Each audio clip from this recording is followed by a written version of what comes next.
Morgan Price wasn't supposed to be home for another 3 days, but the Navy has a funny way of changing plans on short notice.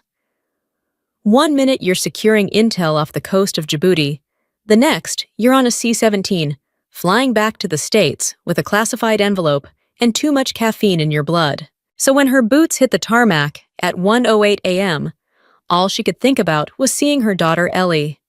7 years old, way too smart for her own good, and always ready to jump into Morgan's arms like she hadn't been gone 6 months. That moment, that hug, that's what had kept her going. Her older sister Vanessa had agreed to watch Ellie while she was deployed. "Family takes care of family," Vanessa said like a martyr about to be nailed to her own cross. Morgan was grateful, really. She didn't love the idea of Ellie living out on Vanessa's rural Wyoming property, but it beat foster care. And Vanessa had always been intense, sure, but dependable.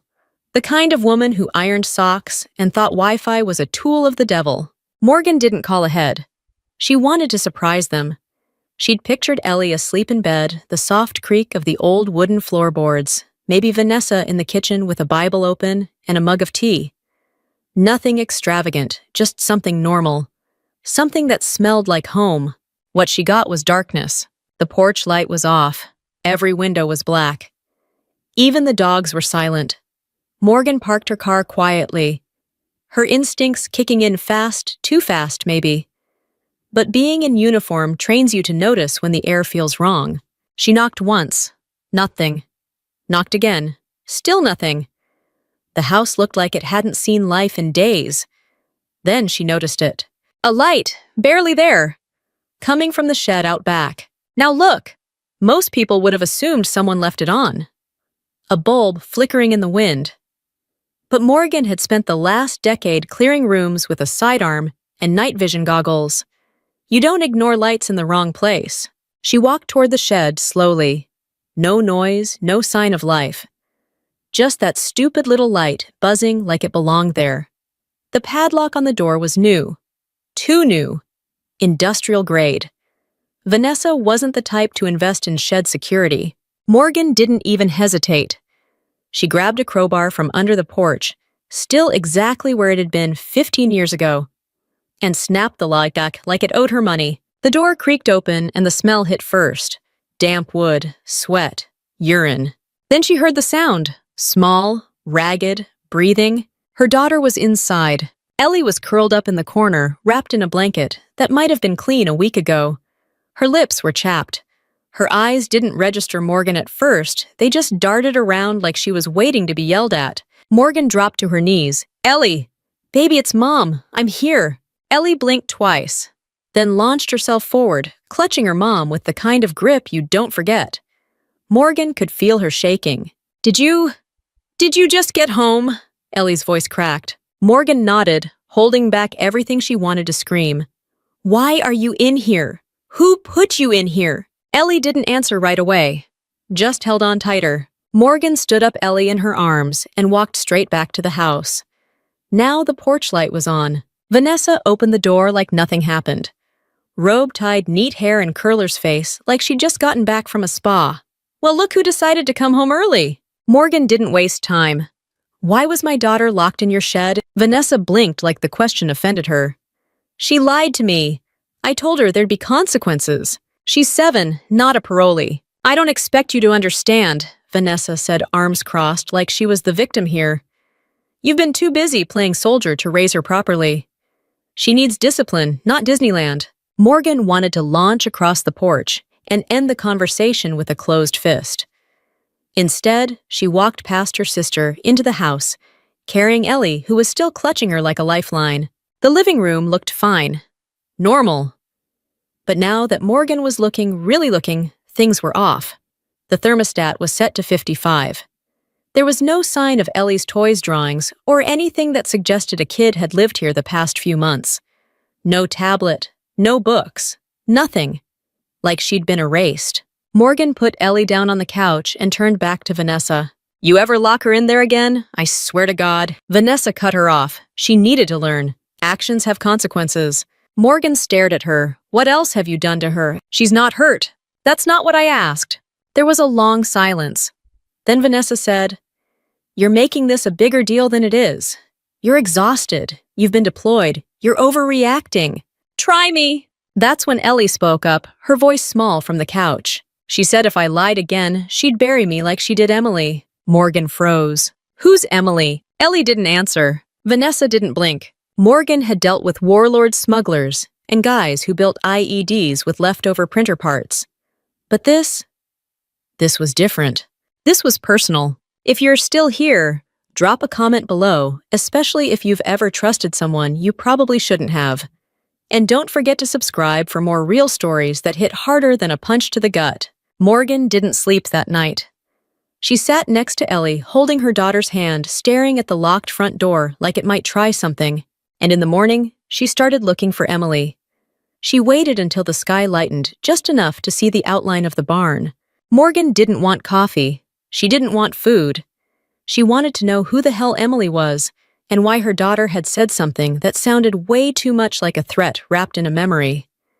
Ellie was still asleep, curled up on the living room couch, under a real blanket, not a dirty rag in a freezing shed. Vanessa hadn't said a word since last night. She went to bed like nothing had happened, like she didn't just get caught locking a child in a wooden box. Morgan stepped outside into the morning cold. Wyoming winters had a way of chewing through your bones before sunrise. The barn was off to the left, a little too clean, a little too empty. Morgan scanned the area. No security cameras, at least not obvious ones. But something about the quiet out here made her skin crawl. Inside the barn, everything was neatly organized. Tools hanging like it was a display at a hardware store.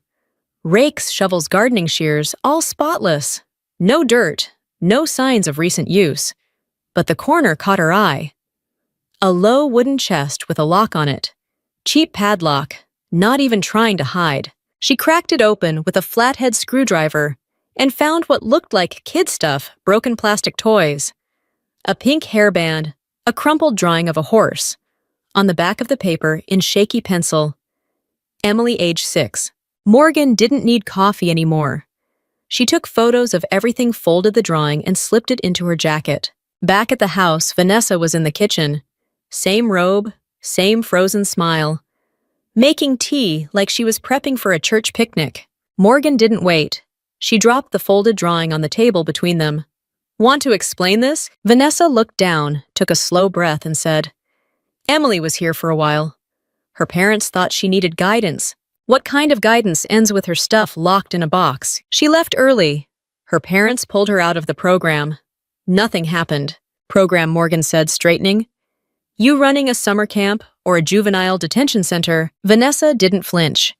We help children with behavioral issues. Some parents need that support. How many kids? I don't keep count. You're not a teacher. You're not licensed. You're not even mentally stable. I'm a woman of God, and I offer structure. Something this country clearly lacks. Morgan gritted her teeth. You locked my daughter in a shed. She lied to me. She's 7. Vanessa's eyes narrowed. You don't get to come back from war and play hero. Where were you when she cried every night? Where were you when she refused to eat, refused to listen, screamed at me for hours? Maybe because she missed her mom, not because she needed to be caged. Vanessa turned away, dumped her tea in the sink.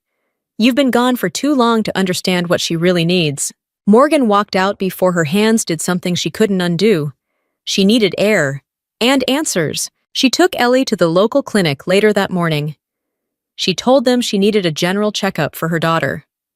No mention of the shed. Not yet. The nurse raised an eyebrow when she saw the bruises on Ellie's arms and the thinness of her frame. They waited in room 3. Ellie sat on the table, swinging her legs. She seemed better in the daylight, still quiet but calmer with her mom nearby. The doctor came in late 40s, gruff, beard-tired eyes. He asked the usual questions, checked her vitals, and started examining the bruises. Then he stopped. You said she's been with your sister. Morgan nodded. Was there any incident? Accident fall? Morgan didn't say anything, just looked at him. The doctor sighed and lowered his voice. This isn't the first time I've seen this. There've been whispers. A few reports. Nothing ever stuck. Small town tight lips. You know how it goes. No, I don't. He nodded. Figures. You're not from here anymore. Morgan clenched her jaw. What happened to the other kids? He glanced toward this hallway. Can't say. Not officially. But if I were you, I'd start writing things down. Keep track of what she says. Photos, medical files. People ignore rumors. They don't ignore patterns. Morgan thanked him and left with a copy of the report. On the way back, Ellie stared out the window. Then, in that small, careful voice kids use when they don't want to get in trouble, she said, "She didn't like when I talked about you." Vanessa, Ellie nodded. "She said you forgot about me, that you picked the Navy instead." Morgan didn't know what to say to that, so she just reached over and squeezed her daughter's hand. "Did she hurt you, Ellie? Like it?" More than the shed. Ellie looked down at her shoes. "She made me sleep outside sometimes." In the barn. She said if I cried too much, she'd tell the others I was too soft. What others? But Ellie didn't answer. Just stared straight ahead, like the question didn't exist. When they got back, Morgan checked Vanessa's laptop in the study. It wasn't password protected. She wasn't surprised Vanessa still thought Facebook was witchcraft. Inside a folder labeled Guidance Logs, Morgan found files, dozens, each named after a child. Short entries, behavior notes, punishments, parental payments. There was even one labeled Ellie. She opened it. Refuses to pray. Talks back. Doesn't respond to loss of privileges. May require escalation. Morgan took a breath, then copied everything onto a flash drive. Her phone buzzed. A new text. From an unknown number. "Careful what you dig up. Some things are meant to stay buried." She didn't show it to Ellie. Instead, she made a backup. 2, actually, and slipped one into the lining of her go bag. Later that night, Ellie woke up crying. Morgan rushed to her. "What is it?" "I dreamed I was in the ground," Ellie whispered, trembling. "And I couldn't scream, just dirt in my mouth." Morgan held her close, whispering nothing but noise to calm her down. The next morning, she started making calls. She made the first call to the county records office. Morgan wasn't in the mood for polite, small-town nonsense. She wanted answers, not attitude. The clerk on the other end sounded like she'd rather be chewing gravel than helping someone with an out-of-state military ID. But after dropping a few key phrases, child welfare missing persons, former federal service, Morgan got a little cooperation. There were no missing persons filed under the name Emily connected to Vanessa Price. Not in the last 5 years. Not in the county, not in the entire damn state. But Morgan didn't buy it. Either the girl was never officially reported, or someone had buried the paperwork the same way Ellie dreamed of being buried. She hung up and stared at the wall of the motel room she'd rented in town. It had a floral border and smelled like a mixture of dust and Lysol. Ellie was still asleep, curled up on the second twin bed like she hadn't moved in hours. Morgan opened her laptop and pulled up the scanned drawing again. Emily, age 6. The stick figure horse had crooked legs and a sad face. There was a tiny sun in the corner, drawn in green crayon. Below that, a little square house. Next to it, a smaller square with what looked like vertical lines inside. It wasn't just a drawing. It was a layout. Morgan compared it to the actual layout of Vanessa's backyard. House, barn, shed, that little square. That was the dog run, except Vanessa didn't have dogs anymore. She got in the car and drove back to the property while Ellie stayed with the receptionist at the motel. Kind woman. Used to babysit military kids during training weekends. No questions asked. Gave Ellie a donut and a coloring book. Back at the property, Morgan didn't bother with the front door. She parked near the edge of the tree line and moved on foot. Old habits. Her boots made no sound in the frost-covered grass. She went behind the barn to the dog run. It was mostly overgrown now. The gate had a rusted chain on it, not locked, just twisted like it hadn't been opened in months. Inside weeds, broken bowls, half a chewed-up tennis ball, and dirt. A lot of turned-up dirt. Not fresh, but not old enough to be forgotten. She crouched, ran her fingers across the uneven patches, found a few places where the soil looked like it had been filled in. Poorly, not animal-level digging. Human, lazy or rushed, or both. She didn't have time or authority to start digging without a damn warrant. But she took pictures. Lots of them.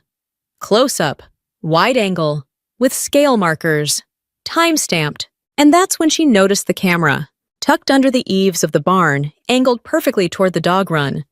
It wasn't powered anymore, the light was off, but the wiring was intact. She traced it back through the barn wall to a small junction box.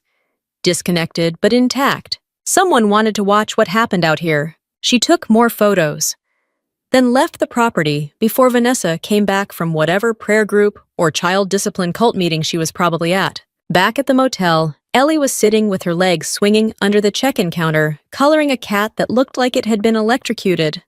She grinned when she saw Morgan. "Miss Stephanie gave me juice." "Miss Stephanie's a saint," Morgan said, scooping her up. That night, Ellie showed her another drawing.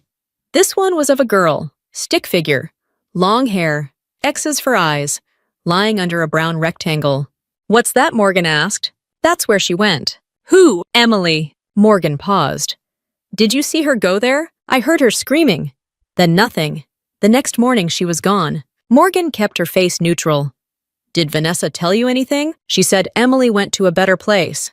But not like heaven, like a different house, for worse kids. Morgan took the picture and added it to her growing collection of nightmare art. She went back to her laptop.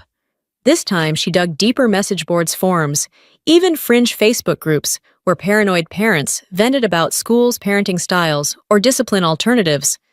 Buried in a thread from 2 years ago, she found a comment by someone named Freedom Mama 1979. "Tried that place in Wyoming. Woman named Vanessa. Creepy as hell. Said she used scripture to cleanse bad behavior. Lasted 2 days. My son came back shaking. Wouldn't sleep with the lights off for months." Morgan messaged her. The woman replied 2 hours later. "Yes, it was Vanessa Price. Yes, it was a parent-led behavioral reset program. She and her husband had heard about it from another homeschooling mom at a church in Idaho. Sounded like strict Christian parenting. Instead, it was hell." Morgan asked if she'd be willing to talk. "Not over the phone," the woman replied. "Too risky. She has friends in small places. Email only." Morgan didn't press. Instead, she saved the screenshots, anonymized them, and made a secure backup on a separate drive. At this point, her motel mini-fridge was basically her server room. That night, she let Ellie fall asleep watching cartoons. Something soft, something bright, something that didn't involve barns or screaming. After Ellie was asleep, Morgan stepped outside to get air. The manager was locking up the front desk. He nodded. "Kid's quiet. She's been through a lot. You Price's kid." Morgan turned. "Excuse me." The man looked sheepish. "Sorry, just, this town ain't that big. I remember her coming through with other kids. Group Bible stuff. Some looked fine, some didn't. I stay out of it." "What about a girl named Emily?" The man scratched the back of his neck. "Couldn't say. But I do remember once, maybe a year ago, sheriff's car came out to her place, left 10 minutes later. No sirens, no paperwork.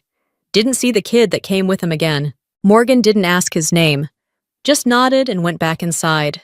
The next morning, she drove Ellie to a new clinic, this one a military hospital, 2 hours away. She used an old contact to get the appointment fast. Federal paperwork moves quicker when it's wearing a uniform. The attending physician listened carefully, made no assumptions, and ordered a full psychological and physical evaluation. While Ellie was in the other room, the doctor turned to Morgan. "If even half of what you're saying is true," she said, "you need to start preparing for legal warfare." Morgan had already started. She stood in front of Vanessa's door with a file in one hand and her fist clenched in the other. Morgan didn't knock. She walked in like it was still her house and like she still believed blood was supposed to mean something. Vanessa was at the dining table, organizing a stack of handwritten note cards next to an open Bible. Her robe had changed color, but the performance hadn't. "You've got 10 minutes before I stop pretending this is a conversation," Morgan said, dropping the file on the table. "Start with Emily." Vanessa didn't flinch. "You're trespassing." Morgan leaned forward. "And you're stalling." Vanessa looked down at the file without opening it. "Is that supposed to scare me?" "It's a hospital report." Ellie's bruises, malnourishment. A psychologist's notes. Want to guess the phrase that showed up twice, fear-based compliance. You want to go over what that means in front of a court, or just admit you were playing warden in a prison for children. Vanessa finally looked up.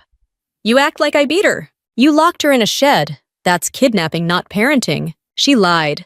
She snuck food. She threw tantrums. And you want to blame me for not coddling her? You left Morgan. You left her. Morgan snapped. I left because I was ordered to. I'm not some deadbeat running off to Vegas. I'm military. I serve this country. You don't get to twist that into an excuse to torture my kid. Vanessa's tone dropped low, like she was explaining something to a child. You think the system's going to help you? These small-town cops, the local CPS workers, they come here for Thanksgiving. Their kids were in my Bible group. You know what they say? She runs a tight ship.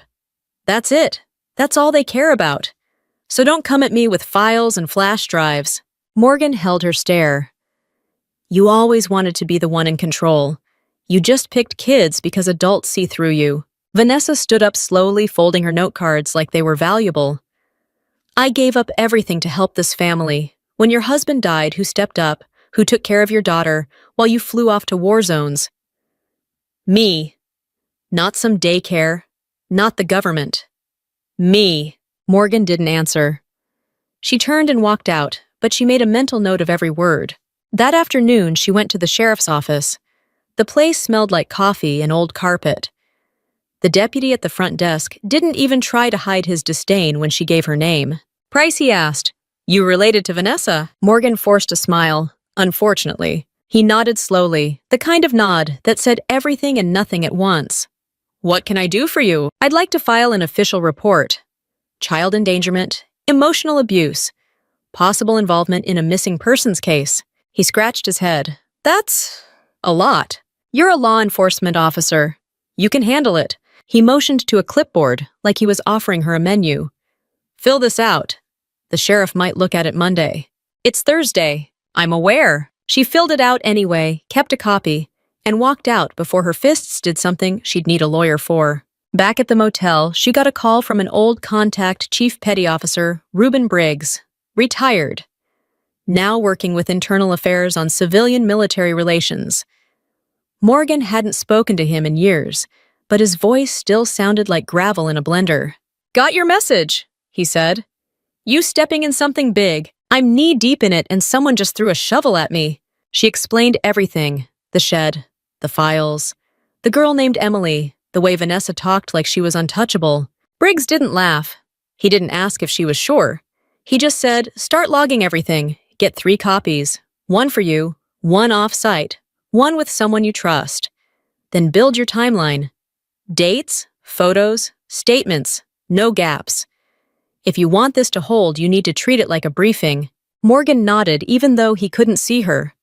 What about getting someone to actually listen? Find a journalist. Not local. Someone with a track record for taking heat. Expose the rot before the system can cover it. And don't stop. You'll scare them more with facts than fists. She hung up and went straight to work. The next day she drove out to the neighboring county and visited a family Morgan had traced from one of Vanessa's logs. The Thompsons. She'd found their number buried in a payment memo. The door was answered by a man in his 60s with a stiff back and tired eyes. Morgan introduced herself and got straight to the point. Did you ever send your son to a woman named Vanessa Price? His shoulders stiffened and he tried to close the door. I'm not here to start trouble, she said quickly. I just want to know what happened. His wife appeared behind him, nervous but curious. The man sighed. She promised us discipline, said she could break bad habits. Our boy, he had anger issues. Nothing serious, just mouthy. Morgan waited. She kept him for 2 weeks. He came back. Changed. Wouldn't talk. Wouldn't look at us. Slept with the closet light on for a year. His wife added quietly. He said he saw a girl get buried in the dog run. We didn't know what to do. Who would believe us? Morgan nodded. I do. Back at the motel, Ellie was playing with a small plastic dinosaur someone had left in the lobby. She smiled when she saw her mom, but the smile was thin, like it hadn't fully grown back yet. That night, Morgan pulled out a yellow legal pad and started writing everything down. She built a timeline from the day she deployed to the moment she opened that shed door. Every weird comment, every drawing, every name. By the time she hit page 6, she had a clear picture of what had really been going on behind her sister's pristine Christian facade. It wasn't just bad parenting. It was a system, and Vanessa wasn't working alone. The first email bounced back. Morgan stared at the screen, jaw tight as the subject line, "Urgent child abuse evidence attached," got spit back by the county's CPS office like it had never existed. She tried again this time, through the main reporting form. Still nothing, no confirmation, no reply. Not even an automated response. Just silence. She wasn't surprised. Disgusted, yes, but not surprised. Back in the motel lobby, Ellie sat at the table drawing another one of her memory maps. This one had a big X behind the barn, and what looked like stick figures with no mouths. Morgan leaned over and asked what they were. "Those are the quiet kids," Ellie said softly. "They weren't allowed to talk. Didi said they were being cleansed. Didi, that's what she made us call her." Morgan's stomach twisted. Vanessa didn't want to be Aunt. She wanted power. She copied the drawing, labeled it by date, and added it to her growing file. Then she made the drive to the county sheriff's office again, this time with every document printed in a binder. Photographs, medical notes, screen, captures, drawings, logs, everything short of a damn audio confession. She waited 40 minutes to speak to the actual sheriff, a man with a mustache that looked like it belonged to a high school history teacher. He barely flipped through the first few pages before pushing it back. "That's a lot of paperwork," he said. "But it's not conclusive." Morgan stared at him. A 7-year-old locked in a shed, visible bruises, a known history of unauthorized discipline programs, and you want a smoking gun. We've had complaints about Vanessa before. All unsubstantiated. Parents withdrawing reports, kids refusing to talk. You know how it is. "I know exactly how it is," Morgan said, voice low. "You all protect each other until someone ends up in a casket." The sheriff leaned back, unfazed. "You're a military woman. That's commendable. But this is a small town. We don't do witch hunts. Then maybe you're not qualified to do your damn job." She walked out before she added a felony to her resume. Outside, she sat in her car for a long minute. Then she sent everything, every document, every scan, every time-stamped file to 3 different places. Her military contact, Reuben Briggs, the investigative journalist she'd found who specialized in faith-based abuse scandals, and an old friend from boot camp who now worked at a mid-sized law firm in Denver. She didn't expect miracles. She just needed someone outside this rotten bubble to look at the facts and say, "This isn't okay." That night, back at the motel, she checked Ellie's temperature after a small nosebleed. No fever, just stress. She rubbed her daughter's back until she fell asleep again, muttering half-conscious words like "no flashlight," and Emily's hands were cold. Morgan didn't sleep. Instead, she opened her laptop and scrolled through her email inbox, looking for any reply. At 3:14 a.m., she got one. It wasn't from CPS. It wasn't from the sheriff. It was anonymous. "You're stirring things up. That never ends well. You have a daughter. Don't forget that." Morgan stared at the screen. The sender used a Proton Mail address, no metadata. No clue who sent it. But she knew exactly where it came from. She pulled out her sidearm from the locked case under the bed, loaded it, and placed it on the nightstand.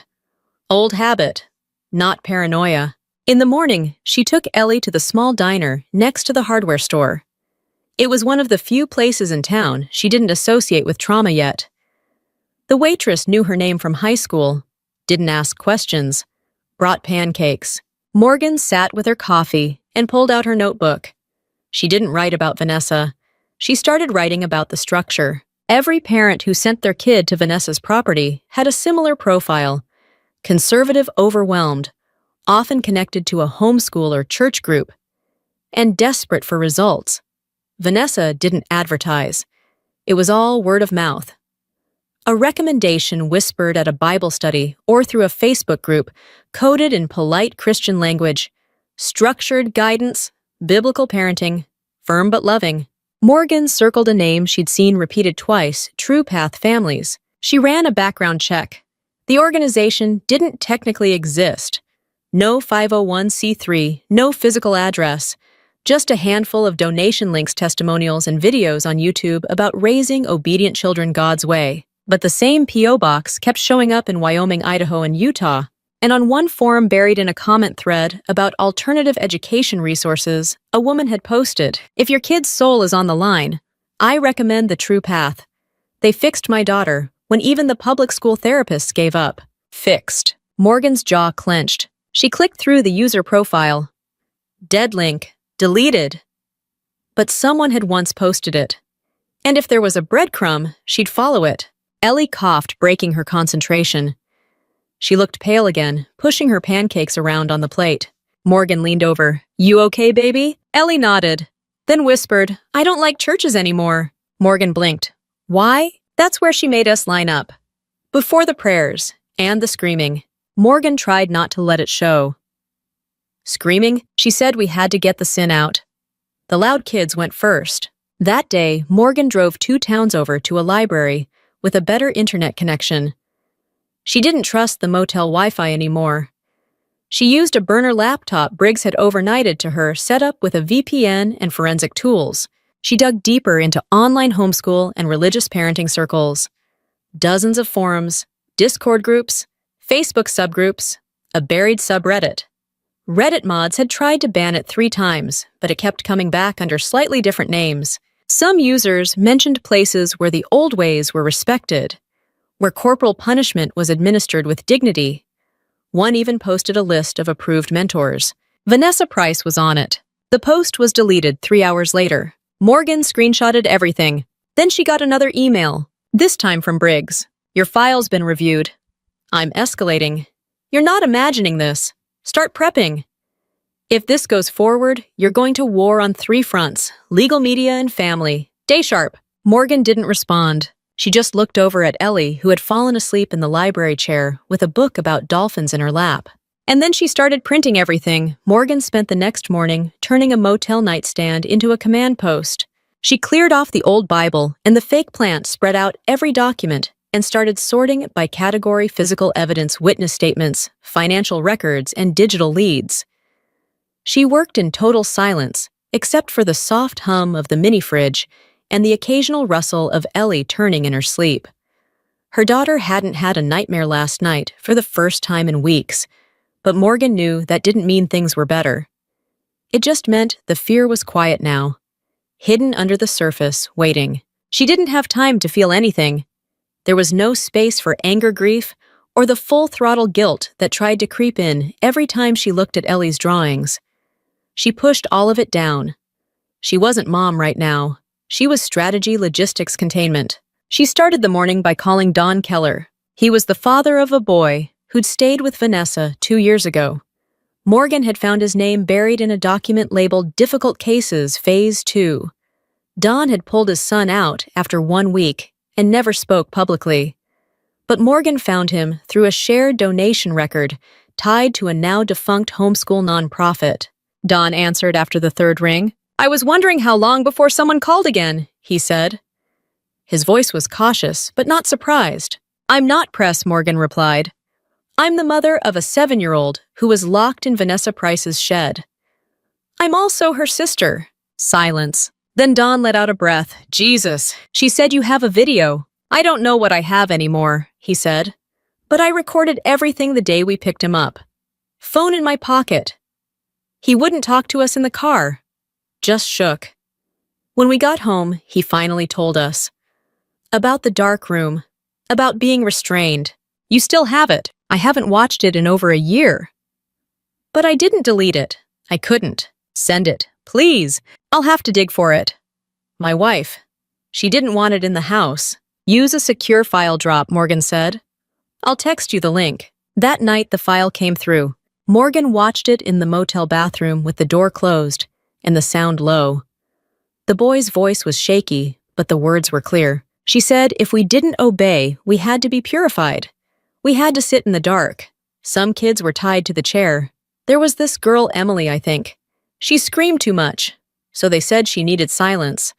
After that, she wasn't around anymore. Morgan didn't cry. She gritted her teeth, backed up the file 3 times, and burned it onto a thumb drive that she taped to the underside of her rental car's dashboard. Then she made a list. First name on it. Vanessa. Second, Deputy Clark, who ignored her report. Third, Sheriff Lubbock. Fourth, 3 families who withdrew their reports. She didn't plan to confront them. She just needed to track every piece of the network. This wasn't one unhinged woman in a farmhouse. This was organized neglect with a God complex and just enough plausible deniability to survive lazy oversight. She wasn't going to be lazy. She called Briggs. "They're scared," she told him. "They've closed ranks." "Good," he said. "Scared people make mistakes. But don't bluff. You drop evidence, make sure it's solid. No gray area. I've got witnesses, drawings, a video confession. Not enough. They'll say kids are unreliable. Find an adult, someone who worked with her." Morgan stared at the motel ceiling for a moment, then pulled up an old Facebook message from a burner account that had replied to her Reddit post 3 days ago. The user claimed they'd assisted in a youth correctional program, but left due to moral concerns. She wrote back, "Are you willing to talk?" The reply came in minutes, "If you guarantee I stay anonymous." They agreed to a voice-only call through a scrambled line. The voice was soft, maybe early 20s, gender unclear. They called themselves Jamie. "I was hired as a counselor," Jamie said. They called it biblical restoration. "Mostly I just watched kids cry." "Did you see Emily?" "Not by name. But I remember a girl, tiny, tan skin, wouldn't eat, screamed at night. She disappeared one morning. They said her parents came early, but no one saw a car." "Did you ask?" "I did. That's when they told me I wasn't aligned with the mission anymore." "Do you know where she went?" "No. But Vanessa and a woman named Lydia ran the program. Lydia handled the placements. She was the one who decided what to tell parents." Morgan wrote the name down, Lydia Morse. Jamie gave her the last known address, a rural town across the state line. Morgan said thank you, but before she could hang up, Jamie said something else. "They used to say some kids weren't meant to be saved, just quieted." Morgan ended the call and sat still for a long time. The next morning, she drove 3 hours west, left Ellie with a trusted military wife she'd known for years, and parked outside an aging ranch house with peeling paint and a mailbox leaning like it had given up hope. Lydia Morse opened the door in sweats and a church t-shirt. She was heavier now, hair dyed too dark for her age, but the eyes were sharp. "I'm not buying anything," she said. "I'm not selling anything," Morgan replied. "I'm here about Vanessa Price." The name hit its target. Lydia's face tightened just for a second. "She's still doing that?" Lydia asked, voice stray. "She never stopped." A girl named Emily disappeared. A 7-year-old was locked in a shed. "My daughter." Lydia sighed and stepped aside. "Come in." Morgan didn't trust her, but she walked through the door anyway. Inside, the walls were covered in family photos and Christian slogans. A smell of old bread and air freshener. Lydia sat down at the kitchen table and poured herself black coffee. "I left because I couldn't stomach it," she said. "It started with rules, curfews, chores, prayer circles. Then it turned into punishment charts. Isolation rooms, threats. Vanessa called it godly obedience. I called it child abuse. Did you ever see her hurt anyone directly?" "No. That was the trick. She never raised a hand. She had others do the enforcing, other kids even. Peer punishment. Or she'd isolate them until they begged to behave." "Do you know what happened to Emily?" Lydia looked out the window. "I don't. But I remember that name. She was sweet, talked about her mom a lot." Morgan waited. Then Lydia said she cried too much. Vanessa said the crying was demonic. "That was the last time I saw her." Morgan stood up. "I'm going to expose this. Everything. I have evidence. Testimonies. Your name." Lydia didn't argue. "Then I hope you bring it all down." Morgan walked out of the house with a flash drive Lydia handed her, labeled Old Curriculum. But Morgan knew better. This wasn't about education. It was a blueprint for control. Morgan was halfway through printing the files from Lydia's flash drive when the motel power cut out. No warning, no storm. Just a hard click and darkness. She waited still as Stone Hand instinctively reaching toward her bag where her sidearm was zipped in tight. 1 second passed. 2. Then the lights flickered back. Printer restarted. TV rebooted with static. But the Wi-Fi dead. She didn't panic. She moved. First, she checked Ellie. Still asleep.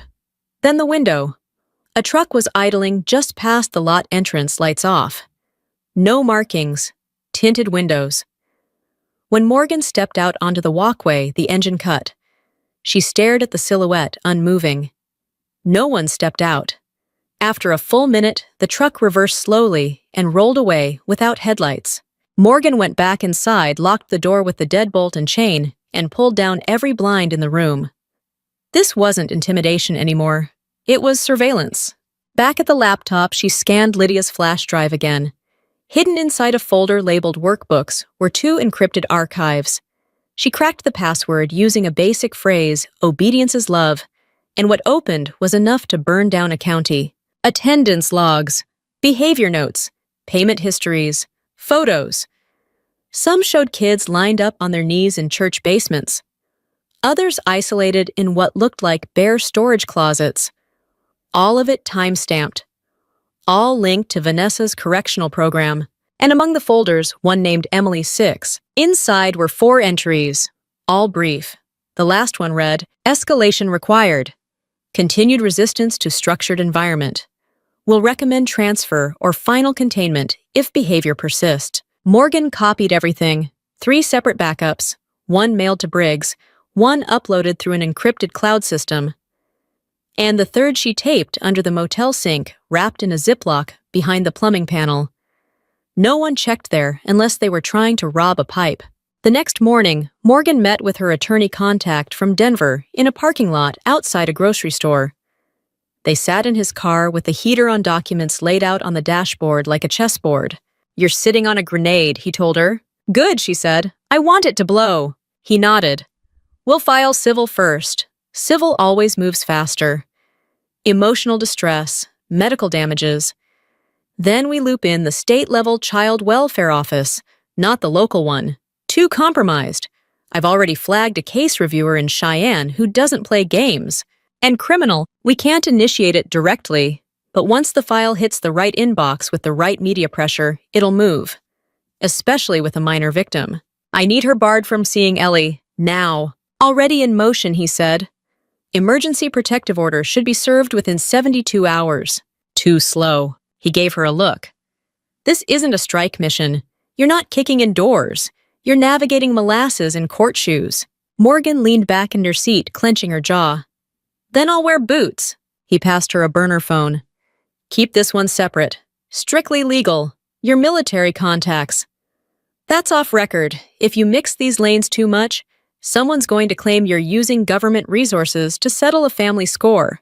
Morgan pocketed the phone and stepped out of the car without another word. By noon, the story had leaked. Briggs had looped in a journalist with a solid track record, an ex-Marine turned investigative reporter who didn't shy away from naming names.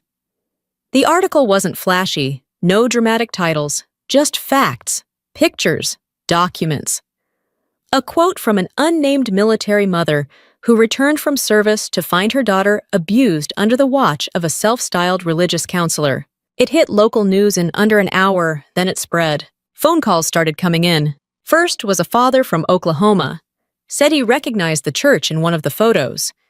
He'd sent his niece there 2 years ago. Said she came back quieter, hollow. Then a woman in Utah. Her son had been placed through a true obedience family retreat program. Vanessa had been listed as the contact. Then a mother from Montana who whispered, "We were told not to talk." Morgan took every call, logged every name, created a second spreadsheet just for families. Patterns started to form, dates, payments, outcomes. Most of the kids were under 10. All were labeled non-compliant. Most came from religious communities where shame was weaponized and silence rewarded. But just as momentum built, the pushback hit. First, her motel room got a random inspection by county health. A man with a clipboard came in, claimed there were complaints about mold. Morgan asked for a badge. He showed a badge that didn't match his name tag. Then her bank account froze. Not emptied, just locked pending suspicious activity. A flag. Temporary. But the message was clear. You're not invisible anymore. She called Briggs. They're testing you, he said, seeing how loud you're willing to get before you back off. I don't back off.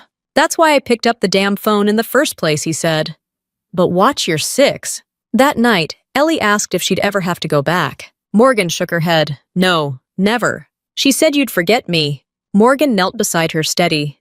She was wrong. What if she comes here? Morgan didn't hesitate. She won't. and even if she tries, I'll stop her. Every time. Ellie looked at her eyes heavy. Did Emily's mom come back? Morgan didn't answer. She tucked Ellie in, sat at the edge of the bed until her breathing slowed, and then stepped outside into the cold Wyoming air with a notepad in her hand. She added 3 more names to the list.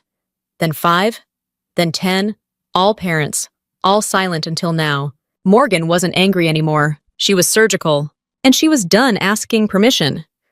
The courthouse was smaller than she expected. Just 3 floors, 2 bailiffs, and a vending machine that hadn't worked since 2008. But it didn't matter. Morgan wasn't here for atmosphere. She was here to make Vanessa answer under oath. Her emergency petition had been accepted faster than anyone anticipated, thanks to the civil suit and the journalist's exposé that had now been picked up by a regional news station. Once the word abuse hit the broadcast, the state scrambled to look like it cared. Morgan used that opening like a wedge. She wore her dress uniform to the hearing, not to show off, not to pull rank, but to remind everyone in that courtroom who had sacrificed what, and who had kept their mouth shut while kids were being hurt behind closed doors. Vanessa arrived in a soft blue sweater and pearls like she was headed to church potluck. Not a custody hearing. Her lawyer was sharp, local, and smirking. He started the day by trying to question Morgan's mental fitness due to recent combat deployments. She shut that down in 2 minutes. Your Honor, I was evaluated by military medical staff post-deployment. I passed a full psychological and physical review. I hold a current security clearance. I don't crack. I don't lie. And I don't hand over my child to people who lock her in sheds. The judge nodded. Let's move forward. Vanessa didn't speak much. Her lawyer did most of it for her, arguing that Morgan's absence had emotionally destabilized the household, and that Vanessa had used nonviolent behavioral redirection methods to protect Ellie's spiritual development. Morgan passed the judge 3 photos: Ellie's bruised wrists, a scan of her sleep drawings, and a still frame from Don Keller's hidden audio, where his son described the girl who screamed and disappeared. The courtroom went quiet for a full 10 seconds. In the end, the judge issued a temporary restraining order, barring Vanessa from contacting Ellie. That should have felt like a win. It didn't, because Morgan knew Vanessa wasn't the only one who'd need a courtroom visit. Outside the courthouse, the media was waiting. Morgan had avoided them up until now, letting the journalist Briggs had connected her with take the lead. But with the public record opened, the spotlight found her. The first reporter shoved a mic in her face. Lieutenant Price, do you believe this was an isolated case? Morgan didn't flinch. No. This wasn't one bad relative. It was a system, enabled by neglect, protected by fear, and dressed up in religious excuses. Do you blame your sister entirely? I blame her for what she did, Morgan said. But I also blame the people who heard rumors and did nothing. The ones who looked the other way because it was easier. She walked off after that, not giving them more than she owed. Back at the motel, Ellie was watching cartoons again. Morgan had left her with Briggs' niece, an off-duty medic, with a soft voice and 0 tolerance for bull. Ellie seemed relaxed for once. Not happy, but not on edge either. Morgan sat next to her. Today went okay, she said. Ellie didn't answer, just kept coloring. Then quietly, they never believed us. Morgan looked down at the drawing. Ellie was working on this one of a girl holding a stuffed animal, standing alone in a dark room. Words written above her in crayon. I told them. They said I lied. Morgan rubbed her temples. I believe you, kiddo. That's never changing. That night, another family reached out. The father was blunt. My daughter was with Vanessa for 4 days. Came back with a split lip and a 1,000-yard stare. Did you report it? Tried. Got told it was corrective encouragement. The deputy who took the complaint turned out he was in Vanessa's Bible group. Morgan added it to the file. Next morning, she received an unmarked envelope under her door. Inside a printed photo, her and Ellie, taken from across the parking lot. On the back, one line written in pen, "Go home before someone else doesn't." She didn't call the police. She called Briggs. He didn't say much, just told her to get Ellie somewhere safe. By nightfall, Ellie was on a military transport with a trusted family on base. People Morgan had served with people who knew how to handle threats. It was the only move that made sense. That night, Morgan slept alone in the motel room for the first time. She didn't cry. She didn't even blink much. She just sat with a notepad on her lap and started organizing her case file like it was a battle plan. Because it was. The next day, the journalist dropped the follow-up story. Full names, audio clips, photos. Don Keller's recording, Jamie's blurred-out testimonial, even Lydia's signed affidavit. The headline was brutal: Obedience over Innocence. How a network of faith-based discipline programs exploited vulnerable children. By noon, the state attorney general's office announced an investigation. By 5, 2 more families came forward. By 8, Vanessa's Bible study center was swarmed by CPS and state law enforcement. Morgan didn't watch it happen. She didn't need to. She sat in a diner 2 towns over, stirring cold coffee, watching Ellie's cartoon scribbles on the back of a napkin. Her daughter had drawn a house, not a shed, not a cage, a house with windows and a sun. No stick figures with X's for eyes. No warnings. Just a house. The waitress asked if she needed anything. Morgan just smiled and said more napkins, because she was going to need a lot more pages for what came next. Morgan showed up to the town hall meeting wearing jeans boots and a plain black t-shirt. No uniform, no rank. Just a woman with receipts. The room was full. Folding chairs packed tight. Townspeople shoulder to shoulder. Most of them pretending they weren't there because of that article, but the tension gave it away. Whispers, side glances, the unmistakable stiffness of people realizing something rotten had been growing right under their noses, and they'd either ignored it or praised it. At the front, the mayor cleared his throat and tried to open with a line about community values. Morgan didn't wait for the microphone. She walked straight to the center of the room and started speaking. You all know who I am. You've read the article. You've seen the footage. You've looked the other way. That last part landed hard. A few heads dropped. No one interrupted. I'm not here to burn down this town. But I'm not here to protect it either. Not if it means kids like mine and like Emily end up tortured while the rest of you nod along to keep the peace. A woman in the 3rd row said something under her breath. Morgan caught it. You want to say that louder? The woman stiffened. It's just, how do we know what really happened? Maybe it's not as bad as it sounds.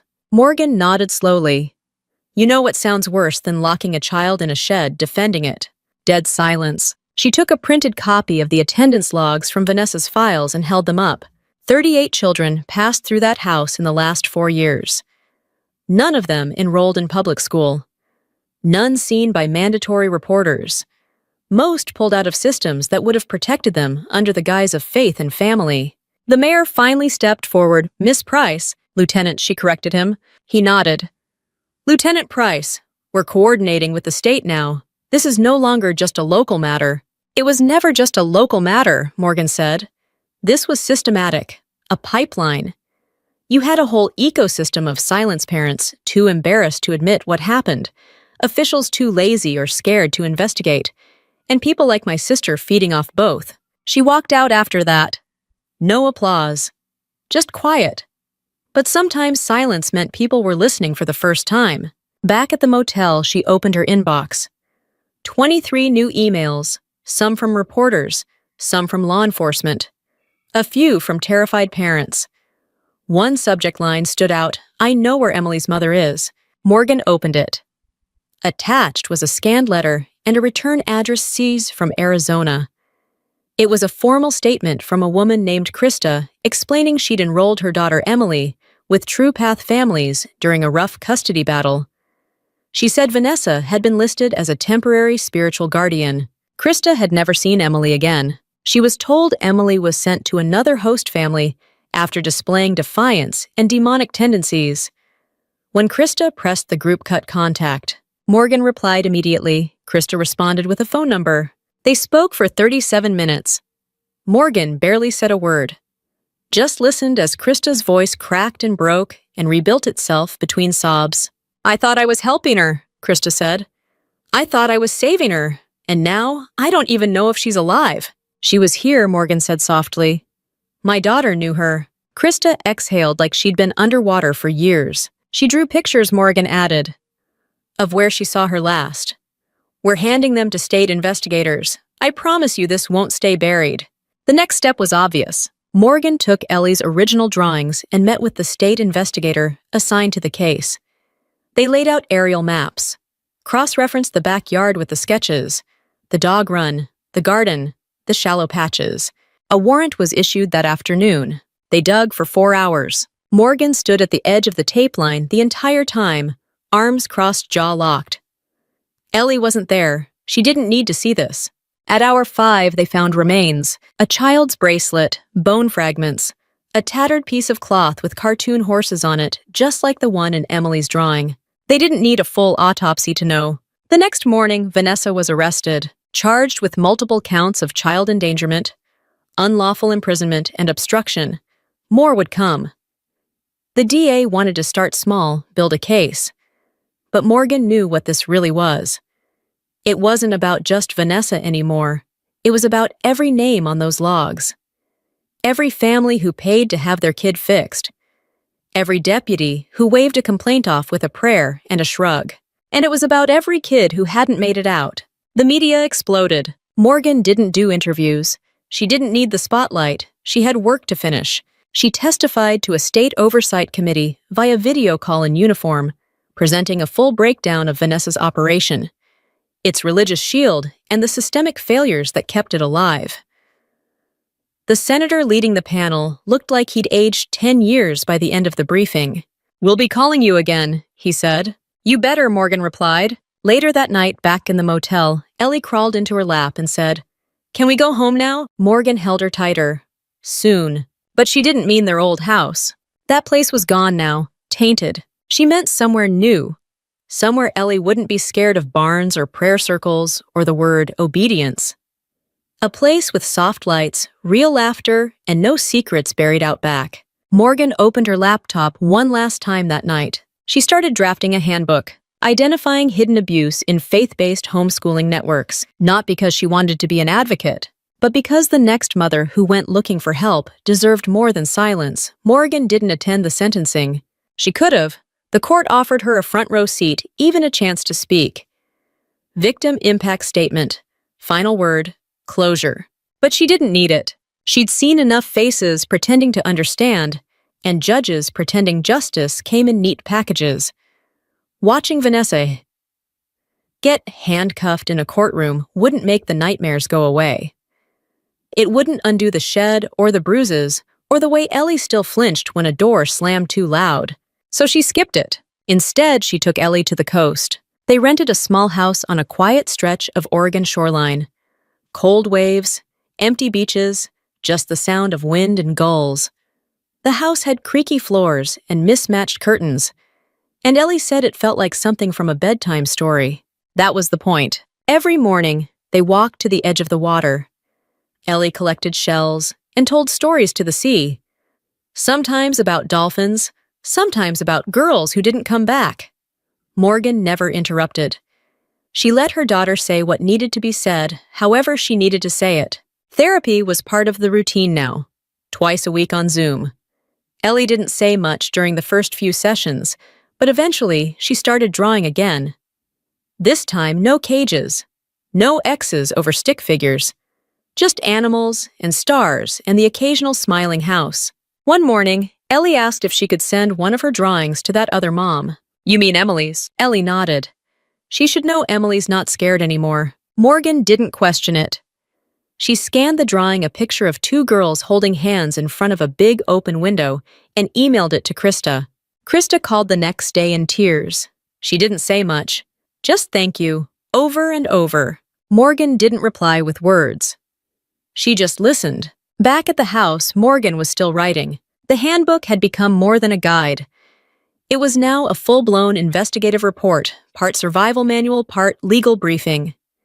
She'd added chapters about CPS loopholes, mandatory reporter blind spots, and the language religious abusers used to camouflage control as virtue. She titled it plainly, "When Help Isn't Safe," a field guide for military parents and guardians. The military had already reached out. They wanted her to speak at a family readiness event, and a women's veterans group had offered to publish excerpts in their quarterly journal. Morgan agreed, but only if they printed the ugly parts too. No sanitizing, no bows on broken systems, Because there were more Emilys out there, and she wasn't going to let them disappear quietly. Letters started arriving in the mail. Some handwritten, some typed. Most from parents, a few from grown survivors. One read, "I used to think I was the only one who remembered the basement. Then I read your name." Another came from a retired social worker who admitted she'd heard about Vanessa years ago, but never had the authority to push it. Morgan didn't write back. She kept every letter in a box on the shelf above her desk.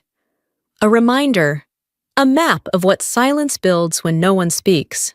She got a voicemail from Briggs a week after the final news report aired. "You made waves, Lieutenant," he said. "Hell, you kicked a damn hornet's nest. Don't be surprised if you get asked to testify at the federal level. They're sniffing around True Path now. This isn't over." She saved the message, but didn't reply. She already knew it wasn't over. The investigation had widened. Lydia Morse flipped. She gave up files, names, donation ledgers, and back-channel communications with affiliated mentors across 5 states. At least 2 other group homes had been shut down. One in Idaho, another in Missouri. No one was calling them ministries anymore. They were being called what they really were, unlicensed child detainment centers. Vanessa took a plea deal, 20 years with no chance of early release. No parole for the first 15. No contact with minors for life. Morgan didn't celebrate. She sat on the porch instead, listening to Ellie hum a song she'd made up about a turtle and a moon. And she wondered how many people had looked Vanessa in the eye over the years and smiled while their kids suffered. Some wars don't end when the shooting stops. Some don't even look like wars at all. Morgan had spent her life serving her country, chasing clear threats across oceans. But this war, the one hiding in Sunday school classrooms and behind good intentions, this one was murkier, uglier, closer to home. It didn't wear a uniform or carry a rifle. It carried a clipboard and a scripture, and it hurt kids under the banner of righteousness. That was the war she never expected, but it was the one she would keep fighting, even if she had to do it from a kitchen table with a laptop and a growing list of names. One morning, Ellie asked her something new. "Do you think we could help someone else now?" Morgan blinked. "Like how? Like, maybe if someone's scared, they can come to our house." Morgan swallowed. "You want to help other kids?" Ellie nodded. "We'd need a bigger house." Ellie grinned. "With a red door." Morgan smiled back. "All right, red door it is." The next week, she put down a deposit on a small fixer-upper 10 miles inland. Enough space for 2 bedrooms, a garden, and maybe one day a foster license. Because not every revenge story ends with fire and fury. Some of them end with healing. Quiet, stubborn, ongoing healing. And a child finally safe enough to dream. If this story gripped you, if it made you feel something real about Justice Family, or what it means to fight for those who can't fight back, then hit that subscribe button. Here we tell true-to-life military and family revenge stories that expose the cost of silence and the power of standing up. You won't want to miss the next one.